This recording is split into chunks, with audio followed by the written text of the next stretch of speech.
আপনি কি জানেন বাংলাদেশের সবচেয়ে বড় সামুদ্রিক শুটকির পাইকারি আড়ত কোথায়, যেখানে প্রতিদিন টনকে টন শুটকি কেনাবেচা হয়? চলুন আজ আপনাদেরকে নিয়ে যাই চট্টগ্রামের বিখ্যাত আসাদগঞ্জ শুটকি বাজারে। আসসালামু আলাইকুম। আমি এখন আছি বাংলাদেশের সবচেয়ে বড় পাইকারি শুটকির বাজার আসাদগঞ্জ শুটকি বাজারে। চট্টগ্রামের ফিশারি ঘাটের খুব কাছাকাছি অবস্থিত এই শতবর্ষী বাজারটি আসানিয়াদের কাছে শুটকি বন্দর নামে পরিচিত। দেশের বিভিন্ন প্রান্ত থেকে ব্যবসায়ীরা এখানে আসেন শুটকি কিনতে।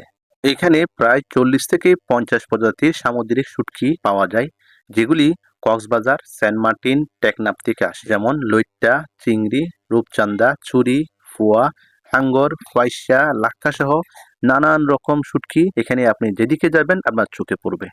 আপনি যদি শুটকি প্রেমী হন তাহলে একবার হলেও অবশ্যই ঘুরে আসবেন আসাদগঞ্জের শুটকি বাজার থেকে, কারণ এখানে গেলেই শুটকির আসল সৌন্দর্য আপনি উপভোগ করতে পারবেন।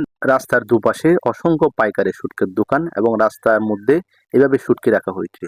বড় বড় শুটকি, ছোট শুটকি, এমন কোনো শুটকি নেই আপনি এখানে পাবেন না। দেখুন অসংখ্য শুটকি তারা সাজিয়ে রেখেছে। এগুলো হচ্ছে ইজা শুটকি আর এগুলো হচ্ছে চেপা শুটকি, যেগুলো বড় মাটির কলসির মধ্যে এভাবে রাখা হয়। এখান থেকে চাইলে আপনি খুচরা এবং পাইকারি দুইভাবে নিতে পারেন। আর এগুলো হচ্ছে চেওয়া শুটকি। ভিডিও ভালো লাগলে লাইক, কমেন্ট, শেয়ার করতে ভুলবেন না। এমন আরো অজানা জায়গার গল্প জানতে আমাদের সাথেই থাকুন।